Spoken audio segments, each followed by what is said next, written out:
نحمده ونصلي على رسوله الكريم اما بعد فاعوذ بالله من الشيطان الرجيم بسم الله الرحمن الرحيم سيقول السفهاء من الناس ما ولاهم عن قبلتهم التي كانوا عليها قل لله المشرق والمغرب يهدي من يشاء الى صراط مستقيم صدق اللہ العظیم۔ اب یہ تحویل قبلہ کا مضمون براہ راست آ رہا ہے۔ اس کے لیے تمہیدی 2 رکوع ہم پڑھ چکے ہیں۔ حضرت ابراہیم کا تذکرہ جو معمار ہیں بیت اللہ کے، ابو الانبیاء ہیں، امام الناس ہیں، انہی کی ایک نسل بنی اسرائیل ہے، انہی کی ایک نسل بنی اسماعیل ہے۔ ان کا دین کیا تھا، اس کی بنیاد کیا تھی، انہوں نے اور خود ان کے پوتے حضرت یعقوب نے اپنی اولاد کو کس بات کی وصیت کی تھی، اب وہ اولاد مختلف پگڈنڈیوں پر چل کر کہاں کہاں پہنچ چکی ہے، یہ سارا پس منظر ہے اصل میں اس تحویل قبلہ کے لیے۔ اور تحویل قبلہ پر اب پورے 2 رکوع آ رہے ہیں۔ اس سے بسا اوقات یہ خیال پیدا ہوتا ہے، میرے ذہن میں بھی کبھی ہوتا تھا کہ یہ ایسی بڑی بات کیا تھی جس کے لیے قرآن مجید نے اتنے شد و مد کے ساتھ اور اس قدر تفصیل کے ساتھ بلکہ تکرار کے ساتھ بات کی۔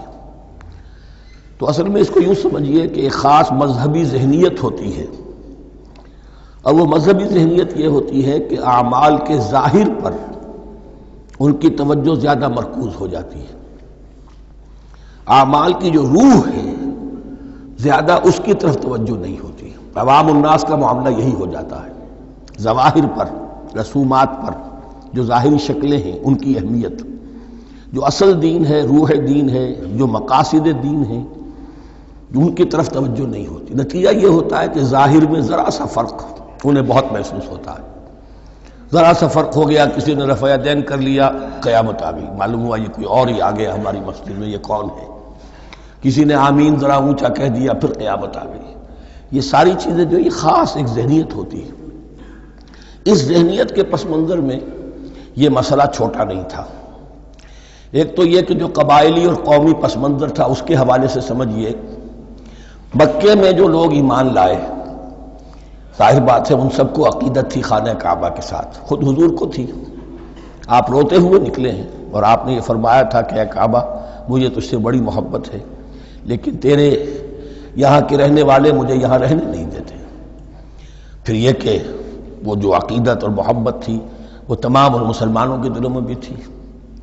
مدینے میں آ کر آپ نے رخ بدل دیا۔ جب تک مکے میں تھے معلوم ہوتا ہے کہ حضور جب کھڑے ہوتے تھے نماز کے لیے، ہے کافی، تو آپ اس طرح کھڑے ہوتے تھے کہ بیک وقت استقبال قبلتین ہو جاتا تھا، یعنی جو جنوبی دیوار ہے، ایک طرف وہ کونا ہے جس میں حجر اسود ہے، اور دوسری طرف وہ یمانی ہے، رکن یمانی جو یمن کی طرف ہے، جو جنوب مغرب کی طرف ہے، جنوب کی طرف ہے۔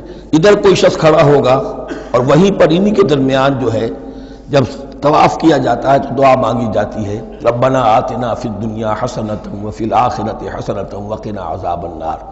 باقی پورے طواف میں آپ جو چاہیں دعا مانگے، لیکن یہاں یہ دعا ہے خاص۔ اب اگر کوئی شخص ادھر کھڑا ہو کر نماز پڑھ رہا ہے تو کعبہ تو سامنے ہے ہی، ٹھیک سیدھ میں یروشلم بھی ہے،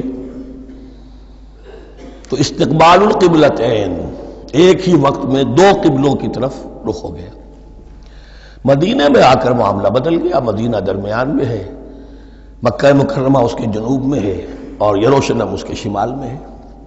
اب جنوب کی طرف رخ کریں گے تو پیٹھ ہوگی یروشلم کی طرف، یروشلم کی طرف رخ کریں گے تو پیٹھ ہوگی کعبے کی طرف۔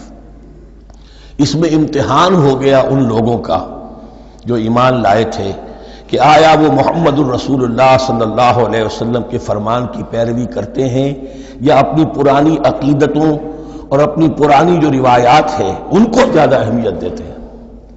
اللہ کا شکر ہے جو لوگ مکے سے آئے تھے ان کی اتنی تربیت ہو چکی تھی کہ ان میں سے کسی کے لیے کوئی مسئلہ پیدا نہیں ہوا۔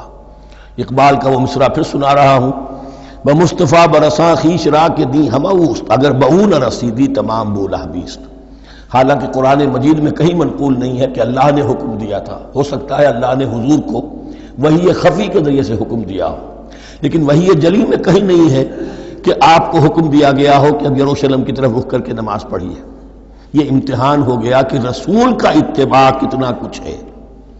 اب جب یہ حکم آیا، اب امتحان ہو گیا جو مدینے میں رہنے والے جو ایمان لائے تھے ان کا، اس لیے کہ یہاں یہودی بھی تھے، بعض ان میں سے ایمان لائے۔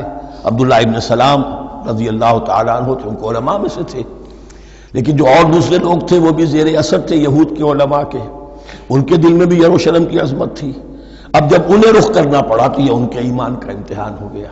تو یہ بڑا امتحان تھا اس میں کہ جو سب کے لیے مثبت تھا، اور مسلمانوں میں سے بعض لوگوں کے دلوں میں یہ خیال بھی پیدا ہوا ہوگا اگر اصل قبلہ یہ تھا تو ہم نے اب تک جو نمازیں پڑھی ہیں وہ تو پھر ہم نے غلط رخ پر پڑھی۔ ہماری اتنی سالوں کی، کسی کو ایمان لائے ہوئے 10 برس ہو گئے، ہماری ان نمازوں کا کیا بنے گا؟ وہ نمازیں ضائع ہو گئیں تو نماز تو ایمان کا رکن رکین ہے، تو بڑی تشویش پیدا ہو گئی۔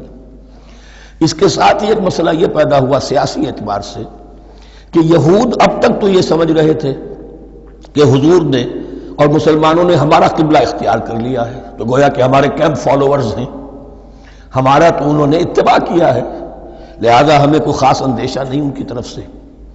لیکن اب جب قبلہ بدل گیا تو ان کے کان کھڑے ہو گئے کہ یہ تو پھر کوئی نئی اب ملت ہے اور نئی امت کی تشکیل ہو رہی ہے، لہذا ان کی طرف سے مخالفت جو تھی اس کے اندر شدت زیادہ پیدا ہو گئی۔ یہ سارے مضامین تھے کہ جو یہاں پر زیر بحث آ رہے ہیں۔ سَيَقُولُ السُّفَهَاءُ مِنَ النَّاسِ، بہت غیر معمولی ہے اس کا آغاز ہی اس آیت کا۔ ان قریب کہیں گے لوگوں میں سے احمق اور بے وقوف لوگ، ما وَاللَّهُ مَنْ قِبْلَتِهِمُ الَّتِي كَانُوا عَلَيْهَا، کس چیز نے پھیر دیا انہیں اس قبلے سے کہ جس پر یہ تھے۔ یعنی یہ 16 مہینے نماز پڑھی ہے بیت المقدس کی طرف رخ کر کے، یروشلم کی طرف، اب کس چیز نے پھیر دیا انہیں؟ قُلْ لِلَّهِ الْمَشْرِقُ وَالْمَغْرِبُ، دیکھیے وہی الفاظ جو 14ویں رکوع میں آئے تھے جو تمہید بن رہے تھے، کہہ دیجئے کہ اللہ ہی کے لیے ہے مشرق اور مغرب۔ گویا کہ شمال اور جنوب، مشرق و مغرب، شمال و جنوب، محاورے میں مشرق و مغرب زیادہ استعمال ہوتا ہے، سب اللہ کے ہیں، اللہ کسی سمت میں محدود نہیں ہے۔ یہدی من یشاء الی صراط مستقیم، وہ جس کو چاہتا ہے سیدھے راستے کی طرف ہدایت دے دیتا ہے۔ وَكَذَلِكَ جَعَلْنَاكُمْ، اب یہ خاص بات کہی جا رہی ہے، اے مسلمانوں تم اس تحویل قبلہ کو معمولی بات نہ سمجھو، یہ علامت ہے اس بات کی کہ اب تمہیں وہ حیثیت حاصل ہو گئی۔ وَكَذَلِكَ جَعَلْنَاكُمْ أُمَّةً وَسَطًا لِتَكُونُوا شُهَدَاءَ عَلَى النَّاسِ وَيَكُونَ الرَّسُولُ عَلَيْكُمْ شَهِيدًا، اب تمہارا فرض منصب یہ ہے کہ رسول نے جس دین کی گواہی تم پر دی ہے اپنے عمل سے، اپنے قول سے، اسی دین کی گواہی تمہیں دینی ہے اپنے قول سے اور اپنے عمل سے پوری نوع انسانی پر۔ اب تم لنک بن گئے ہو۔ اب تک نبوت کا سلسلہ جاری تھا، ایک نبی کی تعلیم ختم ہوئی، بگڑ گئی، تحریف ہو گئی، غائب ہو گئی، دوسرا نبی آ گیا، پھر کچھ تیسرا آ گیا، چلے آ رہے۔ لہذا ہر دور کے اندر اب وہ جو معاملہ تھا تسلسل کے ساتھ چل رہا تھا، اب یہاں نبوت ختم ہو رہی ہے محمد الرسول اللہ صلی اللہ علیہ وسلم پر، تو نوع انسانی تو ختم نہیں ہو رہی، ابھی قیامت تو نہیں آئی ہے۔ اب آگے لوگوں کو تبلیغ کرنا، ان تک دین پہنچانا، ان پر حجت قائم کرنا، ان کا احقاق حق اور ابطال باطل کا فریضہ سر انجام دینا، یہ کون کرے گا؟ تو پہلے تو ہمیشہ اللہ کی طرف سے وہی جبریل لائے اور نبی کے پاس آ گئے، نبی نے لوگوں کو سکھا دیا۔ اب یہ کہ اللہ سے جبریل لائے محمد کے پاس، محمد نے سکھایا تمہیں، اور تمہیں سکھانا ہے پوری نوع انسانی کو، تو تم اب وہ درمیانی لنک ہو۔ وَكَذَلِكَ جَعَلْنَاكُمْ أُمَّةً وَسَطًا لِتَكُونُوا شُهَدَاءَ عَلَى النَّاسِ وَيَكُونَ الرَّسُولُ عَلَيْكُمْ شَهِيدًا۔ یہ مضمون زیادہ کھلے گا چل کر سورہ حج کی آخری آیات میں۔ اسی طرح سے مراد یہ ہے تحویل قبلہ ایک مظہر ہے اس کا، اس سے اب تم اپنی ذمہ داریوں کا اندازہ کرو، صرف خوشیاں نہ مناؤ، جشن نہ مناؤ، بلکہ یہ کہ یہ ایک بہت بڑی ذمہ داری کا بوجھ ہے جو تم پر آ گیا۔ کبھی ہم نے اپنے بندے محمد کے کاندھوں پر جب یہ بوجھ رکھا تھا تو ان سے بھی کہا تھا صلی اللہ علیہ وسلم، اِنَّا سَنُلْقِي عَلَيْكَ قَوْلًا ثَقِيلًا، اے نبی ہم آپ پر ایک بھاری بات ڈالنے والے ہیں۔ وہی بھاری بات بہت بڑے پیمانے پر اب تمہارے کندھوں پر آ گئی ہے۔ وَكَذَلِكَ جَعَلْنَاكُمْ أُمَّةً وَسَطًا لِتَكُونُوا شُهَدَاءَ عَلَى النَّاسِ وَيَكُونَ الرَّسُولُ عَلَيْكُمْ شَهِيدًا وَمَا جَعَلْنَا الْقِبْلَةَ الَّتِي كُنْتَ عَلَيْهَا، اور ہم نے نہیں قرار دیا تھا اس قبلے کو جس پر کہ اے نبی آپ پہلے تھے. یعنی یہ دو طرح کی بات ہو سکتی ہے. وہی خفی سے اللہ نے فرمایا ہو کہ اے محمد اب کچھ عرصے کے لیے یروشلم کی طرف رخ کر کے نماز پڑھو، وہی جلی میں نہیں ہے. اور یہ بھی ہو سکتا ہے یہ حضور کا اجتہاد ہو اور اسے اللہ نے قبول فرما لیا. دونوں باتوں کا امکان موجود ہے. حضور کے اجتہاد پر اگر اللہ کی طرف سے نفی نہ آئے تو وہ گویا اللہ کی طرف سے. وما جعلنا القبلة التي كنت عليها إلا لنعلم من يتبع الرسول ممن ينقلب على عقبيه. اور نہیں ٹھہرایا تھا ہم نے اس قبلے کو جس پر کہ آپ رہے ہیں مگر یہ جاننے کے لیے کہ کون ہے، یہ ظاہر کرنے کے لیے کہ کون ہے کہ جو اتباع کرتے ہیں رسول کا صلی اللہ علیہ وسلم، اور وہ کون ہے کہ جو اپنی ایڑیوں کے بل لوٹ جاتے ہیں. یعنی مدینے میں آ کر اگر کوئی مکے کا مسلمان کہتا صاحب یہ قبلہ مجھے قبول نہیں ہے، وہ واپس ہو جاتا. ایسا ہوا نہیں. اور اب جب مکے کی طرف رخ ہو گیا ہے تو کوئی انصار میں سے، کوئی مدینے میں جو ایمان لائے ان میں سے کسی نے کہا کہ ٹھیک ہے جی ہمارا قبلہ وہ تھا، اب آپ نے اپنا قبلہ بدل دیا، آپ کا راستہ اور ہمارا راستہ اور. نہیں، وہ تمام کے تمام مسلمان ان آزمائشوں میں کامیاب ہوئے. وَإِن كَانَتْ لَكَبِيرَةً إِلَّا عَلَى الَّذِينَ هَدَى اللَّهُ. اور واقعہ یہ ہے، یقیناً یہ بہت بڑی بات تھی. اس طرح قبلے کے اندر تبدیلی قبول کر لینا آسان بات نہیں ہوتی، بڑا حساس مسئلہ ہوتا ہے. مگر ان کے لیے کہ جن کو اللہ نے ہدایت دی. وما كان اللہ لیضیع ایمانکم. اور اللہ ہرگز تمہارے ایمان کو ضائع کرنے والا نہیں ہے. ایمان سے یہاں مراد نماز جو ہے الصلاۃ عماد الدین. وہ جو تشویش ہو گئی تھی کہ ہماری ان نمازوں کا کیا بنے گا جو ہم نے 16 مہینے پڑھی ہیں بیت المقدس کی طرف رخ کر کے. وما كان اللہ لیضیع ایمانکم. اس وقت وہ حکم تھا رسول کا، وہ اللہ کے ہاں مقبول ہے. اس وقت یہ حکم ہے جو تمہیں رسول کی معرفت مل رہا ہے، اب تم اس کی پیروی کرو. ان اللہ بالناس لرؤوف الرحیم. یقیناً اللہ تعالیٰ تو انسانوں کے حق میں بہت ہی شفیق ہے اور بہت ہی رحیم ہے. قد نرى تقلب وجهك في السماء. معلوم ہوتا ہے خود حضور کو انتظار تھا اس فیصلے کا، اور معلوم ہوتا ہے کہ آپ پر بھی شاخ گزر رہا تھا یہ وقفہ کہ جس میں نماز پڑھتے ہوئے پیٹھ ہو رہی تھی بیت اللہ کی طرف. تو آپ بار بار آپ کی نگاہیں آسمان کی طرف اٹھتی تھی کہ کب وحی آئے، کب جبرائیل حکم لے کر آئے. قد نرى تقلب وجهك في السماء. اے نبی ہم نے آپ کے چہرے کا بار بار آسمان کی طرف اٹھنا دیکھ لیا ہے. فَلَنُوَلِّيَنَّكَ قِبْلَةً تَرْضَاهَا. اس آیت میں بڑی شفقت، بڑی محبت، بڑی عنایت ہے محمد الرسول اللہ صلی اللہ علیہ وسلم کے لیے اللہ کی طرف سے. تو ہم بدلے دیتے ہیں، پھیرے دیتے ہیں قبلہ جو آپ کو پسند ہے. ظاہر بات ہے کہ حضور کو جو محبت تھی اور جو بھی آپ کو ایک رشتہ قلبی تھا بیت اللہ کے ساتھ، فَلَنُوَلِّيَنَّكَ قِبْلَةً تَرْضَاهَا. ہم بدلے دیتے ہیں، بدل دیں گے قبلہ اسی طرف جو آپ کو پسند ہے. فَوَلِّ وَجْهَكَ شَطْرَ الْمَسْجِدِ الْحَرَامِ. تو بس اب پھیر دیجئے اپنے رخ کو مسجد حرام کے رخ پر. وَحَيْثُ مَا كُنْتُمْ. اور مسلمانوں جہاں کہیں بھی تم ہو، مدینے میں ہو یا کہیں اور ہو، مغرب میں ہو، شمال میں ہو، جنوب میں ہو، کہیں ہو، فَوَلُّوا وُجُوهَكُمْ شَطْرَهُ. تو اپنا چہرہ نماز میں اسی کے رخ پر پھیرو. وَإِنَّ الَّذِينَ أُوتُوا الْكِتَابَ لَيَعْلَمُونَ أَنَّهُ الْحَقُّ مِنْ رَبِّهِمْ. اور جن لوگوں کو کتاب دی گئی تھی وہ جانتے ہیں کہ یہ حق ہے ان کے پروردگار کی طرف سے. تورات میں بھی یہ مذکور تھا کہ اصل قبلہ ابراہیمی وہی تھا، اس لیے کہ یروشلم تو تعمیر کیا ہے حضرت ابراہیم سے کوئی 1000 سال کے بعد حضرت سلیمان نے. یہ جو بھی ہیکل سلیمانی ہے کم سے کم 1000 برس کا فصل ہے حضرت ابراہیم میں حضرت سلیمان میں. تو حضرت ابراہیم کا قبلہ کون سا تھا؟ تو وہ بھی مولانا امین احسن اصلاحی صاحب نے اردو میں ترجمہ کیا ہے مولانا حمید الدین فراہی کی کتاب کا، اور وہ بہت اہم ہے اس موضوع کو سمجھنے کے لیے. بہت سے مسلمان مفسرین نے بھی اس میں ٹھوکر کھائی ہے.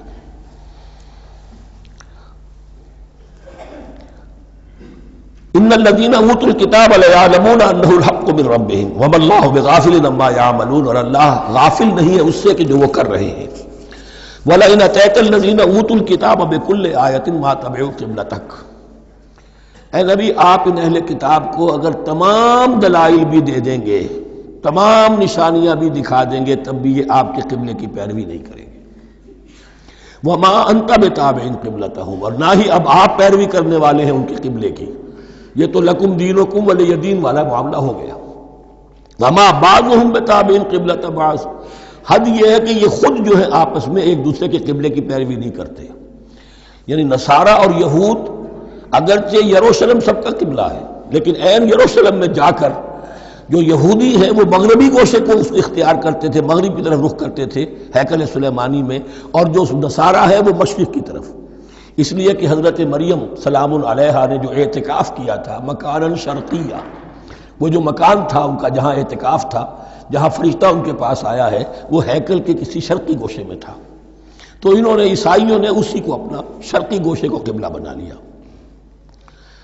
وما ولئن اتبعت اهواءهم، اور اے نبی اگر بالفرض آپ نے ان کی خواہشات کی پیروی کی، من بعد ما جاءك من العلم، اس کے بعد کہ آپ کے پاس العلم صحیح علم آ چکا ہے، انك اذا لمن الظالمین، تو آپ بھی پھر ظلم کرنے والوں میں سے ہو جائیں گے معاذ اللہ. الذین آتیناہم الکتاب یعرفونہ کما یعرفون ابناءہم، جن لوگوں کو ہم نے کتاب دی یعنی تورات اور انجیل کے جو صحیح ماننے والے ہیں، یہ نکتہ یہاں نوٹ کر لیجئے، تورات اور انجیل کے ماننے والوں میں سے غلط کاروں کے لیے مجہول کا صیغہ آتا ہے، اوتوا الکتاب، جنہیں کتاب دی گئی تھی، اور جو ان میں سے ٹھیک تھے صحیح رخ پر تھے ان کے لیے معروف کا صیغہ ہوتا ہے جنہیں کتاب ہم نے دی تھی. یہ انداز جو ہے معروف اور مجہول کا، یہ آپ دیکھیں گے کہ فرق ہوگا. جہاں ان کی کسی غلط بات کا تذکرہ ہوگا الذین اوتوا الکتاب، اور جہاں اچھی بات کا تو وہاں یہ کہ جو آتیناہم الکتاب، الذین آتیناہم الکتاب یعرفونہ کما یعرفون ابناءہم، وہ ایسے ہی پہچانتے ہیں اس کو. ہو کی ضمیر قبلے کی طرف بھی ہے، اور ہو کی ضمیر محمد الرسول اللہ کی طرف بھی ہے، ہو کی ضمیر قرآن کی طرف بھی ہے. ایسے پہچانتے ہیں جیسے اپنے بیٹوں کو. وَإِنَّ فَرِيقًا مِّنْهُمْ، اور یقیناً ان میں سے ایک گروہ وہ ہے لَيَكْتُمُونَ الْحَقَّ وَهُمْ يَعْلَمُونَ، جو جانتے بوجھتے حق کو چھپاتے ہیں. الحق من ربک، یہ حق ہے آپ کے رب کی طرف سے. فلا تکونن من الممترین، تو آپ ہرگز نہ بنے شک کرنے والوں میں. یہ حضور سے خطاب ہو رہا ہے، اور حضور کی وساطت سے اصل میں ہر مسلمان سے خطاب ہو رہا ہے. یہ بات ان سے کہی جا رہی ہے کہ اس میں کوئی شک اپنے پاس بتانے دو، یہ تو حق ہے تمہارے پروردگار کی طرف سے. وَلِكُلٍّ وِجْهَةٌ هُوَ مُوَلِّيهَا، ہر ایک کے لیے ہم نے ایک رخ معین کر دیا جس کی طرف کہ وہ رخ کرتا ہے. فَاسْتَبِقُوا الْخَيْرَاتِ، تو مسلمانوں تمہارے لیے ایک رخ تو ہم نے معین کر دیا بیت اللہ کا. ایک باطنی رخ کیا ہے؟ نیکیوں میں ایک دوسرے سے آگے بڑھنے کی کوشش کرو. ایک ہے ظاہر، نماز کا ظاہر ہے، آپ نے قبلے کی طرف رخ کر لیا ہے، آپ نے وضو کیا ہے. ایک نماز کا باطن ہے، خشوع ہے، خضوع ہے، حضور قلب حاصل ہے، رقت ہے، معلوم ہے کس کے سامنے حاضری ہے.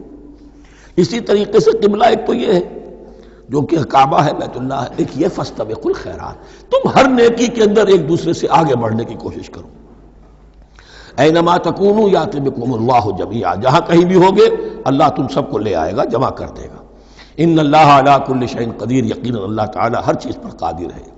ومن حیث خرجت فول وجهک شطر المسجد الحرام، اور جدھر سے بھی آپ کا نکلنا ہو، کہیں سفر کریں، کہیں بھی جائیں، تو آپ اپنا رخ پھیر دیجئے مسجد حرام کی طرف. وَإِنَّهُ لَلْحَقُّ مِن رَبِّكَ، اور یہ یقیناً حق ہے آپ کے رب کی طرف سے. وَمَا اللَّهُ بِغَافِلٍ عَمَّا تَعْمَلُونَ، اور اللہ غافل نہیں اس سے کہ جو تم کر رہے ہو. یہاں بظاہر جو ہے کلام حضور سے ہے، اصل میں مسلمانوں سے خطاب ہے بواسطہ محمد صلی اللہ علیہ وسلم. وَمِنْ حَيْثُ خَرَجْتَ فَوَلِّ وَجْهَكَ شَطْرَ الْمَسْجِدِ الْحَرَامِ وَحَيْثُ مَا كُنْتُمْ فَوَلُّوا وُجُوهَكُمْ شَطْرَهُ، اور دیکھو جہاں بھی تم نکلو اپنا رخ کرو مسجد حرام کی طرف.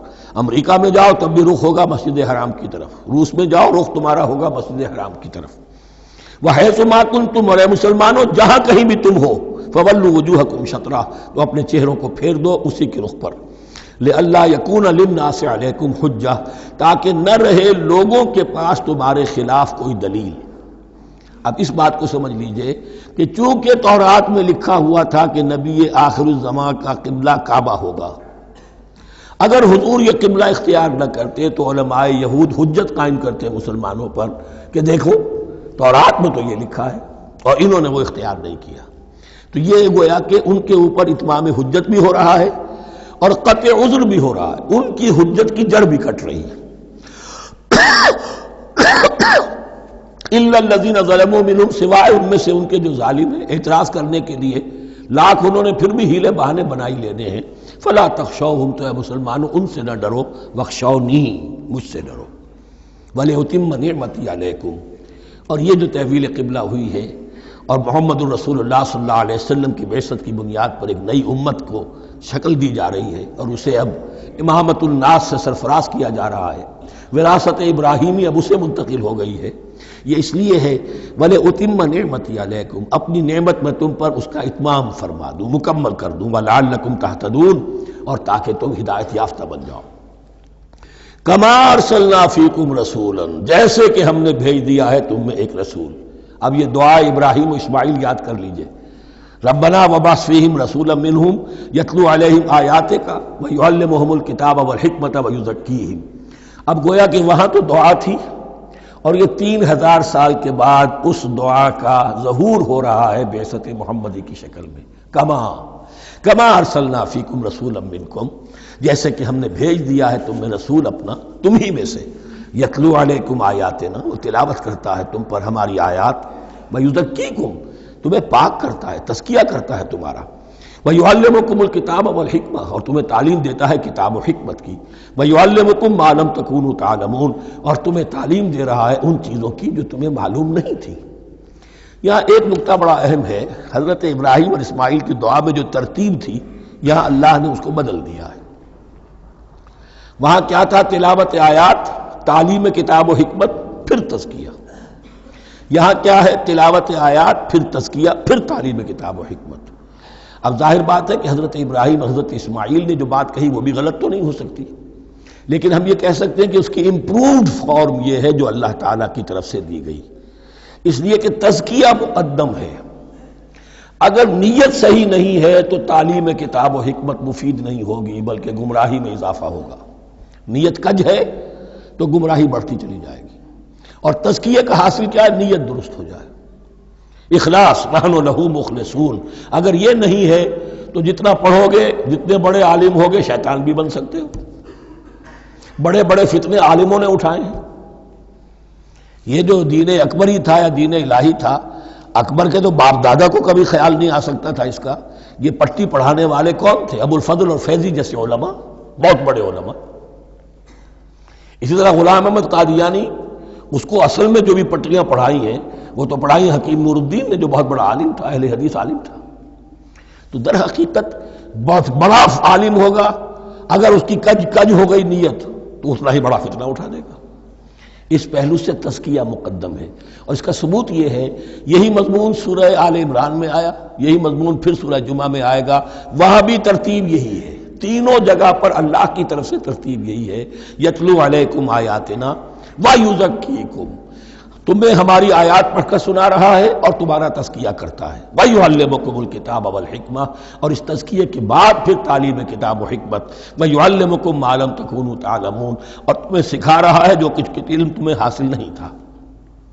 فاذکرونی اذکرکم، پس مجھے یاد رکھو، میں تمہیں یاد رکھوں گا۔ یہ بہت بڑا میثاق ہے اور بہت بڑا وعدہ ہے، بہت بڑا وعدہ ہے۔ اور یہاں تک حدیث میں پھر اس کی شرح آئی ہے، میرا بندہ اگر مجھے اپنے دل میں یاد کرتا ہے میں بھی اسے اپنے جی میں یاد کرتا ہوں، اور میرا بندہ اگر میرا ذکر کسی محفل میں کرتا ہے تو میں اس سے بہت اعلیٰ محفل میں اس کا ذکر کرتا ہوں۔ اس کی محفل تو بہت بلند و بالا ہے، ملائے اعلیٰ کی محفل ہے، فرشتے ملائکہ مقربین کی محفل ہے۔ خدا خود میر محفل بود اندر لامکا خسرو، محمد شمع محفل بود شب جائے کہ من بودم۔ اب خسرو کس عالم میں تھے جب یہ شعر کہہ گئے ہیں؟ تو بہرحال ہے تو صحیح، ایک محفل تو ہے، میں اس سے بڑی بہتر محفل میں ان کا تذکرہ کرتا ہوں۔ فاذکرونی اذکرکم واشکروا لی ولا تکفرون، اور میرا شکر کرو، میری نعمتوں کا ادراک کرو، اس کا شعور حاصل کرو، اس پر زبان سے بھی شکر ادا کرو، اپنے عمل سے بھی، جوارح سے بھی ان نعمتوں کا حق ادا کرو۔ یہاں وہ 18 رکوع ختم ہو گئے، نصف اول اس سورہ مبارکہ کا مکمل ہو گیا۔ اب آگے سے خطاب ہے، یا ایھا الذین آمنوا، ایک نئی امت آ گئی، چارٹر اس کا آ گیا۔ کیوں بنایا گیا تمہیں؟ لتکونوا شہداء علی الناس ویکون الرسول علیکم شہیدا، تم اب لنک ہو ہمیشہ ہمیشہ کے لیے محمد اور پوری نوع انسانی کے درمیان۔ اسی لیے وہ حدیث بھی تو ہے جو علماء حق ہوتے ہیں ان کے بارے میں فرمایا علماء امتی کا انبیاء بنی اسرائیل، میری امت کے علماء کا مقام وہی ہے جو بنی اسرائیل کے علماء کا، اس لیے کہ اب نبوت تو ختم ہو گئی محمد پر صلی اللہ علیہ وسلم، لیکن یہ کتاب تو ہے، اس کا پہنچانا تو ہے، اس کو عام تو کرنا ہے، حجت تو قائم کرنی ہے، اور صرف تبلیغ سے نہیں عمل کر کے دکھانا ہے، وہ نظام قائم کر کے دکھانا ہے جو محمد عربی نے قائم کیا صلی اللہ علیہ وسلم، تب حجت قائم ہوگی۔ اس کے لیے تمہیں قربانیاں دینی ہوں گی، مشکلیں جھیلنی ہوں گی، جان و مال کا نقصان برداشت کرنا ہوگا، آرام سے گھر بیٹھے ٹھنڈے پیٹوں کفر جگہ نہیں چھوڑ دے گا اور حق نہیں آ جائے گا، کفر کو ہٹانے کے لیے اور باطل کو ختم کرنے کے لیے اور حق کو قائم کرنے کے لیے تن من دھن تمہیں لگانے ہوں گے۔ اب دیکھیے وہ کال آ رہی ہے، یا ایھا الذین آمنوا استعینوا بالصبر والصلاۃ، یہی وہ الفاظ تھے کہ وہ جو 7 آیتیں تھیں جن کو میں نے کہا تھا خطاب میں بنی اسرائیل میں وہ بمنزلہ فاتحہ ہیں، ان میں الفاظ آئے تھے واستعینوا بالصبر والصلاۃ وانھا لکبیرۃ الا علی الخاشعین الذین یظنون انہم ملاقو ربہم وانہم الیہ راجعون۔ اب وہی خطاب یہاں ہو رہا ہے، یا ایھا الذین آمنوا استعینوا بالصبر والصلاۃ، یہ میں بیان وہاں کر چکا ہوں، ان اللہ مع الصابرین، جان لو کہ اللہ صبر کرنے والوں کے ساتھ ہے۔ اس بیعت سے کیا مراد ہے؟ ایک بات تو متفق علیہ ہے، اللہ کی مدد، اللہ کی تائید، اللہ کی نصرت ان کے شامل حال ہے۔ باقی یہ کہ اللہ تعالیٰ جہاں کہیں بھی ہم ہیں ہمارے ساتھ ہے، کس طرح ہے یہ ہم نہیں جانتے، لیکن یہ فرمایا اس نے کہ میں تو تمہاری دگے جان سے بھی زیادہ قریب ہوں۔ وَلَا تَقُولُوا لِمَنْ يُقْتَلُ فِي سَبِيلِ اللَّهِ أَمْوَاتٌ، اب پہلے ہی قدم پر قتل کی بات آ گئی۔ شرط اول قدم این است کہ مجنون باشی، پہلا قدم یہ ہے جانے دینے کے لیے تیار ہو جاؤ۔ وَلَا تَقُولُوا لِمَنْ يُقْتَلُ فِي سَبِيلِ اللَّهِ أَمْوَاتٌ، مت کہو ان کو کہ جو اللہ کی راہ میں قتل ہو جائیں مردہ، وہ مردہ نہیں ہے، بل احیاء، وہ زندہ ہے، وَلَٰكِن لَا تَشْعُرُونَ، لیکن تمہیں اس کا شعور نہیں ہے۔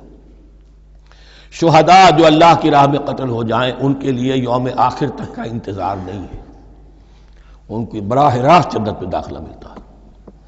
قیل ادخل الجنہ قال یا لیت قومی یعلمون بما غفر لی ربی وجعلنی من المکرمین، وہاں تاخیر نہیں ہے، لہذا وہ تو زندہ ہیں۔ یہی مضمون پھر آئے گا سورہ آل عمران میں اور زیادہ نکھر کر، وَلَنَبْلُوَنَّكُمْ بِشَيْءٍ مِّنَ الْخَوْفِ وَالْجُوعِ۔ اب یہ ہے کہ پہلے سے دکھا دیا، اللہ تعالیٰ دھوکہ نہیں دینا چاہتا۔ دیکھ لو جس راہ میں قدم رکھا ہے اب آزمائشیں آئیں گی، تکلیفیں آئیں گی، رشتہ دار ناراض ہوں گے، بیوی شوہر سے لڑے گی، شوہر بیوی سے لڑے گا، اولاد والدین سے جدا ہوگی، یہ سب کچھ ہوگا، فساد ہوگا، فتور ہوگا، تصادم ہوگا، جان و مال کا نقصان ہوگا۔ وَلَنَبْلُوَنَّكُمْ، ہم لازماً آزمائیں گے تمہیں بِشَيْءٍ مِّنَ الْخَوْفِ، خوف کی کیفیت سے، وَالْجُوعِ، بھوک، فاقے، کیسے کیسے فاقے آئے ہیں، کیا ہوا ہے غزوہ احزاب میں، کیا ہوا ہے جو اس سے بعد جو جیش العسرہ ہے، تبوک کی جنگ ہے، وَنَقْصٍ مِّنَ الْأَمْوَالِ وَالْأَنفُسِ وَالثَّمَرَاتِ، اور نقصانات ہوں گے مالی بھی جانی بھی، اور ثمرات۔ اب ثمرات یہاں دو معنی دے رہا ہے، چونکہ مدینے والوں کی جو تھی اصل جو ان کی معیشت تھی وہ زرعی تھی، پھل، خاص طور پر کھجور، یہ ان کی پیداوار تھی، جسے آج کل آپ کہتے ہیں کیش کراپ جو ہے ان کی، وہ یہ تھی۔ اب ایسا بھی ہوگا کہ فصل تیار کھڑی ہے، اگر اسے اتارا نہ کھجور سے تو ضائع ہو جائے گی، اور ادھر سے تبوک کا حکم آ گیا نکلو اللہ کی راہ، یہ ساری فصل ضائع ہو جائے گی۔ امتحان ہو گیا کہ نہیں؟ اور اس کے علاوہ ایک اور کا مفہوم، انسان کچھ بہت محنت کرتا ہے، جد و جہد کرتا ہے، کیریئر بناتا ہے، اپنا ایک مقام بنا لیتا ہے اس کیریئر میں، اس پروفیشن میں، اس راستے پر آتا ہے تو کچھ اور ہی شکل اختیار کرنی پڑتی ہے۔ وہ تجارت کے زمانے میں جو محنت کی تھی، وہ کیریئر کو جمانے میں جو محنت کی تھی، وہ سارا کا سارا معاملہ جو ہے وہ کھو کر پھر اس وادی میں آنا پڑتا ہے۔ وَلَنَبْلُوَنَّكُمْ، یہ بھی ثمرات ہیں نا، محنت کے ثمرات۔ وَلَنَبْلُوَنَّكُمْ بِشَيْءٍ مِّنَ الْخَوْفِ وَالْجُوعِ وَنَقْصٍ مِّنَ الْأَمْوَالِ وَالْأَنفُسِ وَالثَّمَرَاتِ وَبَشِّرِ الصَّابِرِينَ، اور اے نبی بشارت دیجئے صابروں کو، صبر کرنے والوں کو۔ یہ کون ہے؟ الذین اذا اصابتہم مصیبۃ، وہ لوگ کہ جن کو جب بھی کوئی مصیبت آئے قالوا انا للہ وانا الیہ راجعون، وہ کہتے ہیں ہم اللہ ہی کے تو ہیں اللہ ہی کی طرف ہمیں لوٹ جانا ہے. کل بھی جانا تھا، آج چلے جائیں، حاضر ہیں، جتنی جلدی بلا لیں. نشان مرد مومن باتوں گویم جو مرگ آیا تبسم مر لبے اوست. مرد مومن کی تو نشانی یہی ہے کہ جب موت آئے تو مسرت کے ساتھ اس کے چہرے پر، اس کے ہونٹوں پر مسکراہٹ ہو. یہ ایمان جو میں نے کہا تھا، لٹمس ٹیسٹ یہ ہے کہ بندہ مومن اس دنیا میں زیادہ رہنے کی خواہش نہیں کر سکتا. لائف از اے لائبلٹی، جو لمحہ آ رہا ہے اس کا حساب دینا ہوگا. تو جتنی عمر بڑھ رہی ہے حساب بڑھ رہا ہے. It's not an asset, it's a liability. اور الدنیا سجن المومن و جنت الکافر، یہ تو مومن کے لیے ایک قید خانہ ہے، ہاں کافروں کی جنت. وبشر الصابرین الذین اذا اصابتهم مصیبۃ قالوا انا للہ وانا الیہ راجعون اولئک علیہم صلوات من ربہم ورحمہ. یہ ہیں وہ لوگ کہ جن پر ہر وقت اللہ کی عنایتوں کا نزول ہوتا رہتا ہے اور رحمت کی بارش ہوتی رہتی ہے. وَأُولَٰئِكَ هُمُ الْمُهْتَدُونَ، اور یہی لوگ ہیں ہدایت یافتہ جنہوں نے واقعتاً ہدایت کو اختیار کیا ہے. اور جو ایسے مرحلے پر ٹھٹک کر کھڑے رہ جائیں، پیچھے رہ جائیں، پیچھے بیٹھ جائیں، پیٹھ موڑ لیں، وہ گویا کہ ختم ہوا ان کا معاملہ. اب چونکہ اس معاملے میں بحث ہو گئی تھی خانہ کعبہ کی بھی، پھر اسی میں مقام ابراہیم کی بات آ گئی تھی، تو کچھ ذہنوں میں سوال پیدا ہوا کہ یہ جو حج کے مناسک میں صفا اور مروہ جو ہے، یہ بھی تو آخر اسی کا تو ان کی کیا حقیقت ہے، کوئی حقیقت ہے یا نہیں. فرمایا ان الصفا والمروہ من شعائر اللہ، یہ بھی اللہ کے شاعر میں سے ہے. شاعر کسے کہتے ہیں؟ وہ چیز جو شعور بخشے. تو وہ چیزیں کہ جن کے ساتھ اولو العزم پیغمبروں یا اولو العزم انسانوں، اولو العزم اولیاء اللہ کے کچھ حالات و واقعات کا کوئی ذہنی سلسلہ قائم ہوتا ہو، وہ گویا کہ شعور دلانے والے ہوتے ہیں، یاد دلانے والے ہوتے ہیں، اللہ تعالیٰ کی طرف ذہن کو لے جانے والے ہوتے ہیں. اس اعتبار سے شاعر. ان الصفا والمروہ من شعائر اللہ فمن حج البیت او اعتمر فلا جناح علیہ ان یطوف بہما. تو جو کوئی بھی ہمارے گھر کا حج کرے، بیت اللہ کا حج کرے یا عمرہ کرے، اعتمر، فلا جناح علیہ، تو کوئی حرج نہیں ہے اس پر، ان یطوف بہما، کہ ان دونوں کا بھی طواف کرے. وہ جو 7 چکر لگائے جاتے ہیں، ان الصفا والمروہ. ومن تطوع خیرا، جو شخص جان بوجھ کر بھلا کام کرتا ہے، فإن اللہ شاکر علیم، تو جان لو اللہ بڑا قدردان ہے. اب شکر انسان کرتا ہے تو اس کے معنی کیا ہوں گے؟ احسان مند ہونا. وہی شکر اللہ کرتا ہے شکور، اس کے کیا معنی ہوں گے؟ قدردانی. میرے بندے نے یہ کام کیا، میرے بندے نے میرے لیے یہ محنت کی، یہ قربانی دی. ان اللہ شاکر علیم، اور جانتا ہے، چاہے کسی اور کو پتہ نہ چلے، اسے تو معلوم ہے.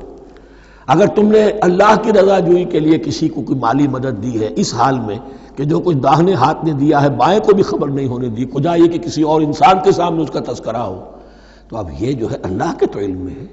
اگر تو اللہ سے اجر و ثواب چاہتے ہو تو اس کا ڈنڈورا پیٹنے کی کوئی ضرورت نہیں.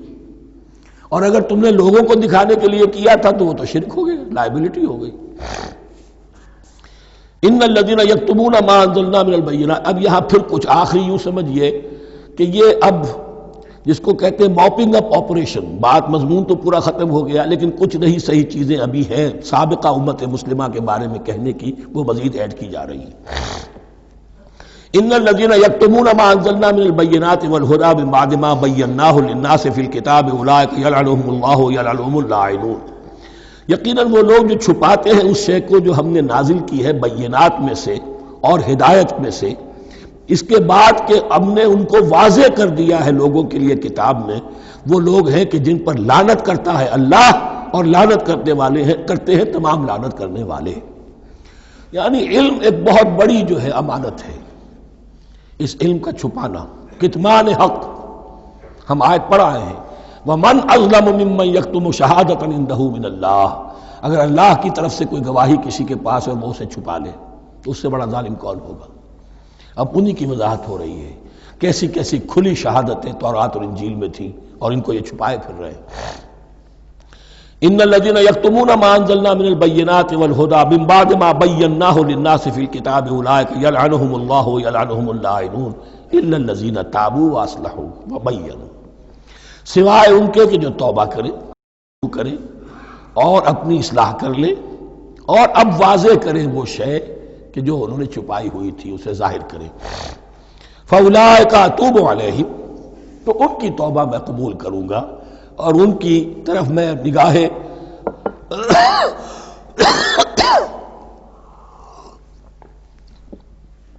التفات میں اپنی پھر ان کی طرف متوجہ کر دوں گا. وَأَنَا التَّوَّابُ الرَّحِيمُ، اور میں تو ہوں ہی توبہ کا قبول کرنے والا اور رحم فرمانے والا. اِنَّ الَّذِينَ كَفَرُوا وَمَاتُوا وَهُمْ كُفَّارٌ، یقیناً جن لوگوں نے کفر کیا اور وہ مرے اسی حال میں کہ کفر پر قائم تھے، اولئک علیہم لعنت اللہ والملائکۃ والناس اجمعین، ان پر تو لعنت ہے اللہ کی بھی اور فرشتوں کی بھی اور تمام انسانوں کی بھی. خالدین فیہا، اس لعنت کی کیفیت میں وہ اب ہمیشہ رہیں گے. لا یخفف عنہم العذاب، نہ ان پر سے عذاب کے اندر کوئی کمی کی جائے گی. ولا ہم ینظرون، نہ انہیں کوئی مہلت ملے گی کہ عذاب کا تسلسل ذرا سی دیر کے لیے وقفہ ہو جائے، سانس لینے کی مہلت مل جائے. ولا ہم ینظرون. وَإِلَٰهُكُمْ إِلَٰهٌ وَاحِدٌ، سن لو تمہارا الہ اور معبود ایک ہی الہ ہے. لا الہ الا هو الرحمن الرحیم، اس کے سوا کوئی الہ نہیں ہے اور وہ رحمان ہے اور رحیم ہے. اب جو آیت آ رہی ہے اس کے پڑھنے سے پہلے ایک بات سمجھ لیجئے کہ یہ جو اب 22 رکوعوں کا مضمون ہم پڑھ رہے ہیں، مجھے یہ بات آج شروع میں واضح کرنی چاہیے تھی. اس میں ترتیب کیا ہے؟ میں پہلے عرض کر چکا ہوں کہ پہلے 18 رکوعوں کی تقسیم ورٹیکل کی ہے ہم نے. 18 کو 4 رکوع ادھر، 10 درمیان میں، پھر 4 ادھر. یہاں اب چلے گی ہاریزونٹل تقسیم، افقی تقسیم. اور اس کی بھی شکل کیا ہے کہ 4 مضامین ہیں کہ جو تانے بانے کے ساتھ بنے ہوئے ہیں، یا 4 لڑیاں ہیں مضمون کی کہ جن کو بٹ کر رسی بنا دیا گیا. وہ 4 مضامین کیا ہیں؟ مسلمانوں سے خطاب میں ان کے لیے عبادات اور احکام اور شرائع، یہ واجب ہے، یہ کرنا ہے، یہ حلال ہے، یہ حرام ہے، نماز فرض ہے، روزہ فرض ہے، وغیرہ وغیرہ. اور 2 لڑیاں جہاد، جہاد بالمال، جہاد بالنفس. جہاد بالنفس کی آخری انتہا قتال ہے، جہاں انسان نقد جان ہاتھ پر رکھ کر، ہتھیلی پر رکھ کر میدان میں حاضر ہو جاتا ہے. جو جنگ میں گیا اس نے اپنے آپ کو موت کے لیے پیش کر دیا، بچ کر آ جائے تو بونس ہے. اس اعتبار سے یہ 4 جڑیں. شریعت کو 2 حصوں میں تقسیم کیجئے، عبادات اور پھر بقیہ احکام شریعت، معاملات، جن میں خاص طور پر شوہر اور بیوی کا تعلق جو ہے وہ سب سے اہم ہے. تمدن انسانی کی بنیاد وہی ہے. لہذا اس صورت میں آپ دیکھیں گے تفصیلی احکام آئیں گے آئلی قوانین کے ضمن میں. دوسری طرف جہاد بالمال یعنی انفاق، اللہ کی راہ میں خرچ کرنا، اور جہاد بالنفس جس کی آخری منزل قتال. اب یہ 4 لڑیاں اس طرح سے ہیں، فرض کیجئے ایک لال لڑی ہے، ایک پیلی ہے، ایک نیلی ہے، ایک ہری ہے. ان کو بٹ دیا گیا ہے. جب ایک طرف سے دیکھیں گے تو کٹا پھٹا نظر آئے گا رنگ. لال نظر آیا، پھر پیلا نظر آیا، پھر نیلا نظر آیا، پھر ہرا، پھر لال، پھر نیلا، پھر پیلا، پھر ہرا. تو ایسا معلوم ہوگا جیسے کٹے پھٹے ہیں مضامین. لڑیاں کھول دیجئے، معلوم ہوگا ایک لڑی وہ بھی بڑی مسلسل ہے، جہاد بالمال کی. ایک لڑی ہے جہاد بالنفس یعنی قتال کی. ایک لڑی ہے جو عبادات کی. ایک لڑی ہے معاملات کی اور شریعت کے احکام کی. یہ 4 لڑیاں، اور یہ تانے بانے کی طرح بنی ہوئی ہیں، لیکن اسی بنتی میں بہت بڑے حسین پھول موجود ہیں. طویل آیات اور طویل آیات، عظیم ترین آیات قرآن مجید کی، ان میں سے اب ایک آیت یہاں آ رہی ہے. اس کو میں نے عنوان دیا ہے آیت الآیات. ان فی خلق السماوات والارض واختلاف اللیل والنہار والفلک التي تجری فی البحر بما ينفع الناس وما انزل الله من السماء من ماء فاحیا به الارض بعد موتها وبث فيها من كل دابة وتصريف الرياح والسحاب المسخر بين السماء والارض لآیات لقوم یعقلون. اتنے فینومینا آف نیچر کسی ایک آیت میں جمع نہیں ہے قرآن میں. اللہ تعالیٰ تمام فینومینا آف نیچر کو اپنی آیتیں قرار دیتا ہے. آسمان اور زمین کی تخلیق، رات اور دن کا الٹ پھیر، مختلف جگہوں پر، اور یہ جو ستارے ہیں اور یہ جو بھی نباتات ہیں زمین کی، ان میں سے آیتیں ہی آیتیں. لیکن ان آیت الآیات کو جس طرح یہاں ایک آیت میں سمویا ہے، یہ حکمت کا ایک بہت بڑا پھول ہے، بہت بڑا پھول جو ان 4 لڑیوں کی بنتی کے اندر آ گیا ہے. یقیناً آسمان اور زمین کی تخلیق میں اور رات اور دن کے الٹ پھیر میں اور اس جہاز میں یا کشتی میں جو چلتی ہیں سمندر میں یا دریاؤں میں، وہ سامان لے کر جو لوگوں کو نفع دیتا ہے، بما ينفع الناس وما انزل اللہ من السماء من ماء، اور اس پانی میں کہ جو اللہ نے اتارا ہے آسمان سے، فاحیا به الارض بعد موتها، اور پھر اس سے وہ زندہ کر دیتا ہے زمین کو اس کے مردہ ہو جانے کے بعد. بے آب و گیا زمین پڑی تھی، بارش ہوئی ہے، اسی میں سے رویدگی آ گئی ہے. وبث فیہا من کل دابہ، اور یہ تمام حیوانات اور چرند اور پرند جو اس کے اندر پھیلا دیے گئے ہیں. وتصریف الریاح، اور یہ ہواؤں کا چلنا جو ہے، کبھی پروا چل رہی ہے، کبھی پچھمی چل رہی ہے، کبھی مشرق سے آ رہی ہے، کبھی مغرب سے آ رہی ہے، تصریف الریاح ہے. والسحاب المسخر بین السماء والارض، اور ان بادلوں میں کہ جو معلق کر دیے گئے آسمان اور زمین کے درمیان. لآیات لقوم یعقلون، ان سب میں آیات ہیں، نشانیاں ہیں ان لوگوں کے لیے جو عقل سے کام لیں. ان کو دیکھو اور ان کے خالق کو، مدبر کو پہچانو. آیات ہیں، اور ان کے آیات کے پہچاننے کا جو عملی نتیجہ نکلنا چاہیے، اور جس کو عام طور پر لوگ نہیں پہنچ پاتے جس تک، اب اگلی آیت میں اس کا تذکرہ ہے. نتیجہ تو نکلنا یہ چاہیے کہ پھر محبوب اللہ ہی ہو، شکر اسی کا ہو، اطاعت اسی کی ہو، عبادت اسی کی ہو. جب سورج میں کچھ نہیں، یہ تو اللہ نے اس کو بنایا ہے، یہ حرارت جو ہے اللہ نے دی ہے، چاند میں کچھ نہیں، ہوائیں چلانے والا کوئی وہی تو ہے. تو اب کسی شے کے لیے کوئی شکر نہیں، کسی شے کے لیے کوئی عبادت نہیں، کوئی ڈنڈوت نہیں، کوئی سجدہ نہیں، بلکہ صرف اللہ کے لیے. اور وہی مطلوب و مقصود بن جائے، وہی محبوب ہو. لا محبوب الا اللہ، لا مقصود الا اللہ، لا مطلوب الا اللہ. جن لوگوں کی یہاں تک رسائی نہیں ہو جاتی، وہ لوگ کسی اور شے کو اپنا محبوب و مطلوب بنا کر اس کی پرستی شروع کر دیتے ہیں. خدا تک نہیں پہنچے، اپنے نفسی کو معبود بنا لیا، جو یہ کہے کر رہے، معبود تو ہو گیا. ارأیت من اتخذ الہہ ہواہ، اپنے قوم کو معبود بنا لیا، قوم کی برتری کے لیے اور قوم کی سربلندی کے لیے جانے بھی دے رہے ہیں. وطن کو معبود بنا لیا. اس حقیقت کو علامہ اقبال نے سمجھا ہے. اس دور کا سب سے بڑا بت وطن ہے. اس دور میں میں اور ہے، جام اور ہے، جم اور، ساقی نے بنا کی روش لطف و ستم اور، تہذیب کے آزر نے ترشوائے صنم اور، مسلم نے بھی تعمیر کیا اپنا حرم اور، ان تازہ خداؤں میں بڑا سب سے وطن ہے، جو پیرہن اس کا ہے وہ مذہب کا کفن ہے. نیشنلزم، ٹیریٹوریل، وطنی قومیت، وطن کی جے، یہ معبود بنائے بیٹھے. تو اب یہاں سنیے، ومن الناس، اور لوگوں میں سے کچھ ایسے بھی ہیں، من یتخذ من دون اللہ اندادا، جو اللہ کو چھوڑ کر کچھ اور چیزوں کو اس کا مد مقابل بنا دیتے ہیں. وطن کو بنا لیا، قوم کو بنا لیا، ہیومنزم، انسانیت، نوع انسانی، ہم اس کے خدمتگار ہیں، ہم اس کی بہتری کے لیے کام کر رہے ہیں، یہ بھی ایک معبود بن گیا.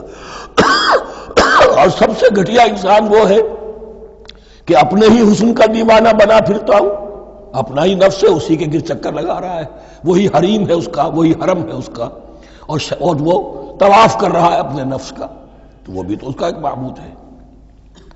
لوگوں میں سے وہ بھی ہیں کہ جو اللہ کو چھوڑ کر کسی اور چیز کو اس کا مد مقابل بنا دیتے ہیں. یحبونہم کحب اللہ، اور ان سے محبت کرنے لگتے ہیں جیسی کہ اللہ سے کرنی چاہیے. یہ فلسفہ ہے اصل میں، ہندی میں اسے آدرش کہتے ہیں، عربی میں نصب العین، انگلش میں آئیڈیل. ہر باشعور انسان کسی شے کو اپنا آئیڈیل بناتا ہے اور اس سے پھر محبت کرتا ہے، اس کے لیے جیتا ہے، اس کے لیے مرتا ہے، قربانیاں دیتا ہے، اثار کرتا ہے. قوم کے لیے قربانی، وطن کے لیے قربانی، فلاح کے لیے قربانی، خود اپنی ذات کے لیے قربانی. یحبونہ کحب اللہ، یہ سارے کام تو اللہ کے لیے کرنے کے تھے، جیو اللہ کے لیے، مرو اللہ کے لیے، محبت اس سے کرو۔ ان صلاتی و نسکی و محیای و مماتی للہ رب العالمین۔ تم نے اپنی یہ ساری نسبتیں کسی اور شے کے ساتھ وابستہ کر دی، تم نے اللہ کا مد مقابل تراش لیا۔ می تراشت فکر ما ہر دم خدا بندے دیگر، رست از یک بند تا افتاد در بندے دیگر۔ انسان معبود تراشتا رہتا ہے اپنے ذہن سے، اور ان کے لیے محبت کرتا ہے، جانیں دیتا ہے، قربانیاں دیتا ہے۔ وَمِنَ النَّاسِ مَن يَتَّخِذُ مِن دُونِ اللَّهِ أَندَادًا يُحِبُّونَهُمْ كَحُبِّ اللَّهِ، یہ مضمون بھی سورہ حج میں زیادہ واضح ہوگا۔ وَالَّذِينَ آمَنُوا أَشَدُّ حُبًّا لِلَّهِ، پھر یہ لٹمس ٹیسٹ کا لفظ میری زبان پر آ رہا ہے، اور جو لوگ واقعتاً صاحب ایمان ہوتے ہیں ان کی شدید ترین محبت ہوتی ہے اللہ کے ساتھ۔ اگر یہ نہیں ہے، اگر یہ نہیں تو بابا پھر سب کہانیاں ہیں۔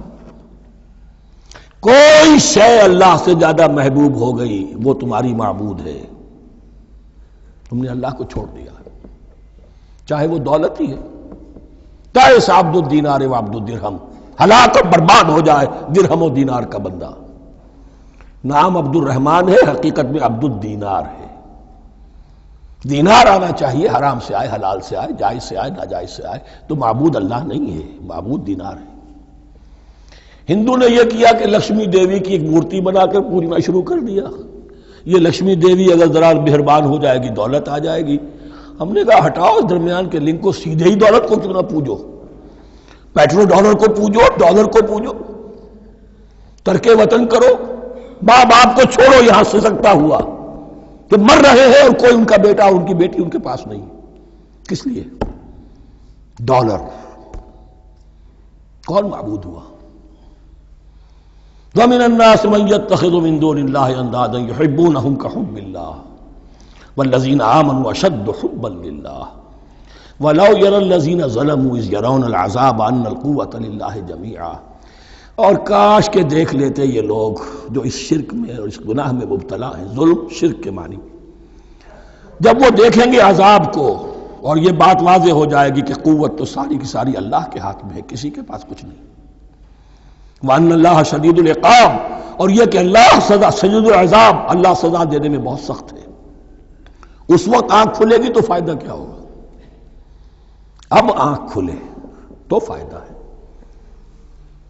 اِسْتَبَرَّأَ الَّذِينَ اتُّبِعُوا مِنَ الَّذِينَ اتَّبَعُوا، اب انسانی معاشرے کے اندر یہ ہوتا ہے، کچھ لوگ ہوتے ہیں لیڈر لوگ جو اپنے پیچھے لوگوں کو لگا لیتے ہیں، چاہے ڈیماگوگز ہوں، چاہے مذہبی جو ہے وہ مسندوں کے والی ہوں، اپنے پیچھے لگاتے ہیں، اور ان کے پیچھے لگنے والے جو ہیں وہ یہ سمجھتے ہوئے ان کی عزت بھی ہے، ان کا احترام بھی ہے، ان کے نیچے دبے بھی ہوئے، ان کا پیچھے پیچھے چلتے ہیں۔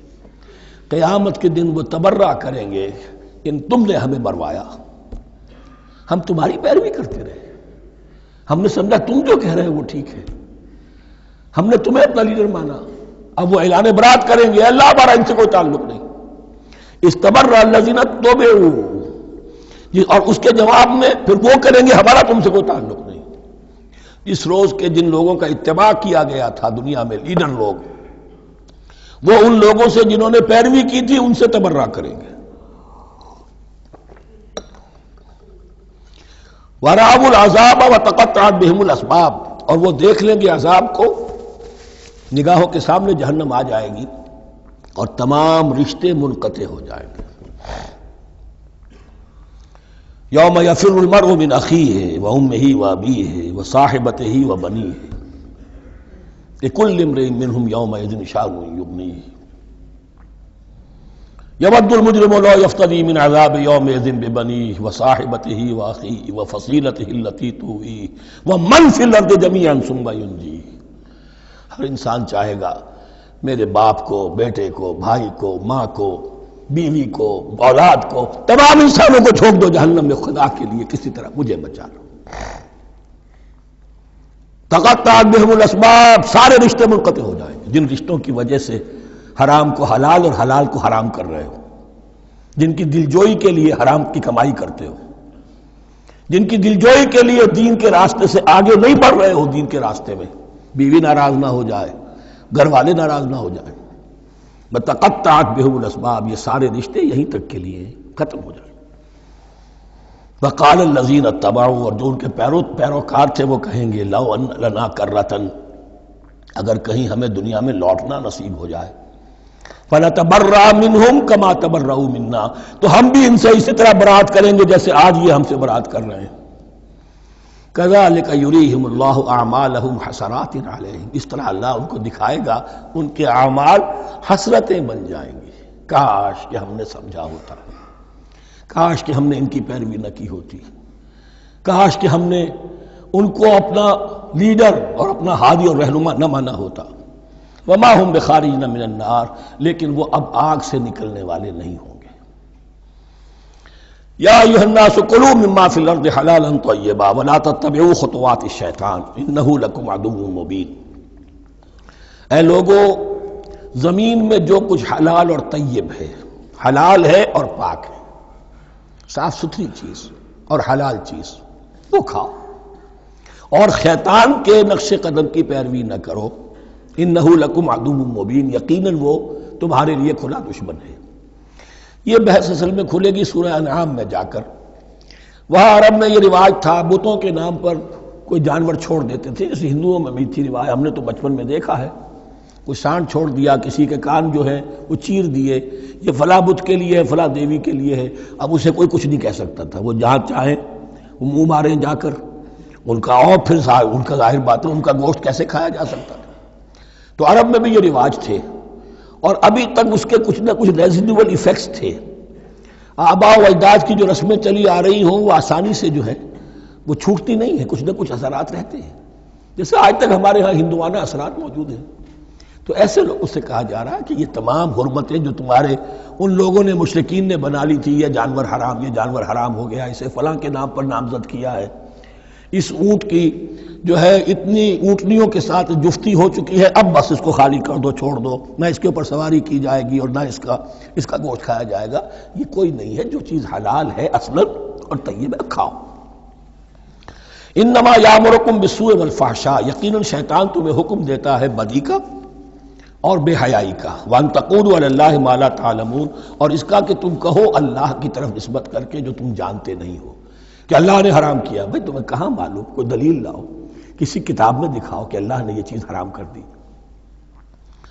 وَإِذَا قِيلَ لَهُمُ اتَّبِعُوا مَا أَنزَلَ اللَّهُ قَالُوا بَلْ نَتَّبِعُ مَا أَلْفَيْنَا عَلَيْهِ آبَاءَنَا، اور جب ان سے کہا جاتا ہے اتباع کرو اس کی جو اللہ نے نازل کیا ہے، قالوا، وہ کہتے ہیں بل نتبع ما ألفينا عليه آباءنا، ہم تو پیروی کریں گے اس کی جس پر ہم نے پایا اپنے آباء و اجداد کو۔ أَوَلَوْ كَانَ آبَاؤُهُمْ لَا يَعْقِلُونَ شَيْئًا وَلَا يَهْتَدُونَ، کیا وہ اپنے آباء و اجداد ہی کی پیروی کرتے رہیں گے، خواہ ان کے آباء و اجداد نہ کسی بات کو سمجھ پائے ہوں نہ ہدایت یافتہ ہوئے ہوں۔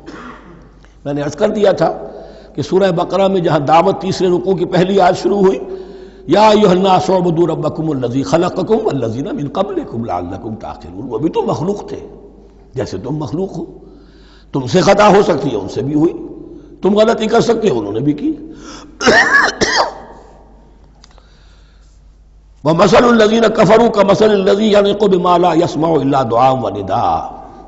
یہاں ذرا تمثیل کے اندر ایک پیچیدگی ہے کہ بظاہر ترجمہ تو یہ ہوگا کہ مثال ان لوگوں کی جنہوں نے کفر کیا اس شخص کی سی ہے جو پکار رہا ہے ایسی چیز کو جو نہ سنتا ہے نہ سمجھتا ہے۔ ہاں یہ پتہ چلتا ہے کہ کچھ پکار رہا ہے، جانور ہوتے ہیں انہیں اور کیا سمجھ میں آتا ہے۔ تو یہاں پہ اصل میں تمثیل میں مراد یہ ہے کہ حضور صلی اللہ علیہ وسلم اور مسلمان ان لوگوں کو جو سمجھانے کی کوشش کر رہے ہیں ان میں سے کچھ ایسے بھی ہیں کہ جو کچھ نہیں سمجھتے، دعا اور ندا تو ہے، صم بکم عمی فہم لا یعقلون، لیکن وہ بہرے بھی ہیں، گونگے بھی ہیں، اندھے بھی ہیں، وہ عقل سے کام نہیں لیتے۔ یا ایھا الذین آمنوا کلوا من طیبات ما رزقناکم، اے اہل ایمان کھاؤ ان تمام پاکیزہ چیزوں میں سے جو ہم نے تمہیں دی ہیں، واشکروا للہ، اللہ کا شکر ادا کرو، ان کنتم ایاہ تعبدون، اگر تم واقعتاً اسی کی عبادت کرنے والے ہو۔ جیسا کہ میں نے عرض کیا سورہ الانعام میں یہ ساری چیزیں آئیں گی بہت تفصیل سے۔ انما حرم علیکم المیتۃ والدم ولحم الخنزیر وما اہل بہ لغیر اللہ، بنیادی طور پر اللہ تعالیٰ نے وہ کھانے کے جو اہل عرب میں اس وقت رائج تھے ان میں سے 4 چیزوں کی حرمت کا اعلان کیا ہے، بار بار مکی صورتوں میں بار بار ہوا ہے اور یہاں پھر یہ مدنی صورت کے اندر گویا کہ آخری بار انما حرم علیکم، آخری بار نہیں بلکہ یہ پھر سورہ مائدہ میں پھر آئے گا مضمون، انما حرم علیکم المیتۃ، اللہ نے تم پر حرام کیا مردار کو، جو اپنی آپ موت مر گیا، ذبح نہیں کیا گیا، والدم، اور خون حرام ہے، نجس ہے۔ اسی لیے جو ذبح کرنے کا ہمارا طریقہ ہے وہ یہ ہے کہ صرف گردن کو کاٹا جائے تاکہ اس میں شریانے وغیرہ کٹ جائے اور اکثر جو ہے خون جسم کا نکل جائے۔ اگر جھٹکا کیا جائے جیسے سکھ کرتے تھے، ایک ہی تلوار کے وار سے گردن اڑا دی بکری کی، یا یہ کہ جیسے کہ یورپ وغیرہ میں ہوتا ہے، تو پھر وہ خون اندر رہ جاتا ہے جسم کے، اس کے اندر پھر وہ اینٹھن نہیں ہوتی اس حیوان کے جسم میں کہ جس سے خون جو ہے وہ باہر چلا جائے، تو وہ لحم الخنزیر، اور تیسری چیز ہے خنزیر کا گوشت، اور چوتھی چیز وما اہل بہ لغیر اللہ، اور وہ کہ جس پر پکارا گیا ہو کسی کا نام اللہ کے سوا۔ اب اس میں ایک چیز تو یہ ہے کہ جسی شے کو ذبح کرتے ہوئے کسی بت کا، کسی دیوی کا، کسی دیوتا کا تذکرہ کیا، وہ تو حرام مطلق ہو ہی گیا، اس کا گوشت کھانا حرام مطلق ہے۔ لیکن اسی کے تابع یہ ہوگا کسی بزرگ کا قرب حاصل کرنے کے لیے اس کے مزار پر لے جا کر وہاں ذبح کیا جا رہا ہے، پوچھیں گے تو ہم تو اللہ کے لیے ذبح کر رہے ہیں، تو اللہ کے لیے تو اپنے گھر میں بھی کر سکتے تھے ذبح، یہاں کیوں لائے ہو؟ اس کو تم نے کسی اعتبار سے اس صاحب قبر کا جو ہے اس کا تقرب حاصل کرنے کا ذریعہ بنایا۔ یہ چیزیں بھی اسی کے تابع ہو جائیں گی۔ اللہ کے لیے کرنا تو ہر جگہ کر سکتے ہو، ہم تو صرف ایصال ثواب کے لیے کر رہے ہیں، تو اپنے گھر میں بیٹھ کر کرو گے تو کیا ایصال ثواب نہیں ہو جائے گا؟ ٹھیک ہے اللہ، ہم یہ خرچ کر رہے ہیں، ہم نے یہ جانور ذبح کیا ہے تیرے لیے، اس کا ثواب جو ہے فلاں کو پہنچا دے۔ یہ ہے چار چیزیں بنیادی طور پر۔ فمن اضطر غیر باغ ولا عاد، ان میں بھی ایک رعایت ہے، اگر کوئی مضطر ہو گیا ہے، مجبور ہو گیا ہے، جان نکل رہی ہے اور کوئی شے کھانے کو نہیں، لیکن دو شرطیں پوری ہو، غیر باغ ولا عاد، وہ اس حرام کی طرف رغبت نہ رکھتا ہو، اور نہ جو ناگزیر حد ہے جان بچانے کی اس سے آگے بڑھے۔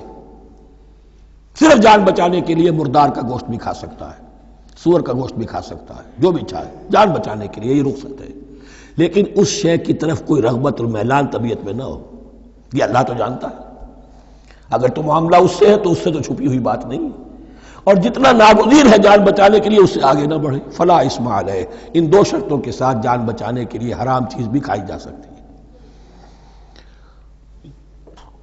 ان اللہ غفور الرحیم، یقیناً اللہ غفور الرحیم ہے۔ ان الذین یکتمون ما انزل اللہ من الکتاب ویشترون بہ ثمنا قلیلا، یقیناً وہ لوگ جو چھپاتے ہیں اس کو جو اللہ نے نازل کیا ہے کتاب میں سے اور فروخت کرتے ہیں انہیں بہت حقیر سی قیمت پر، اولئک ما یاکلون فی بطونہم الا النار، یہ لوگ نہیں بھر رہے اپنے پیٹوں میں مگر آگ۔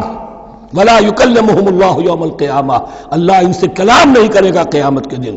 ولا یزکیہم، نہ انہیں پاک کرے گا۔ ولہم عذاب علیم، ان کے لیے دردناک عذاب ہے۔ اولئک الذین اشتروا الضلالۃ بالہدی، یہ ہیں وہ لوگ کہ جنہوں نے ہدایت دے کر ضلالت خرید لی ہے، والعذاب بالمغفرہ، اور مغفرت اللہ کی اپنے ہاتھ سے دے کر عذاب خرید لیا ہے۔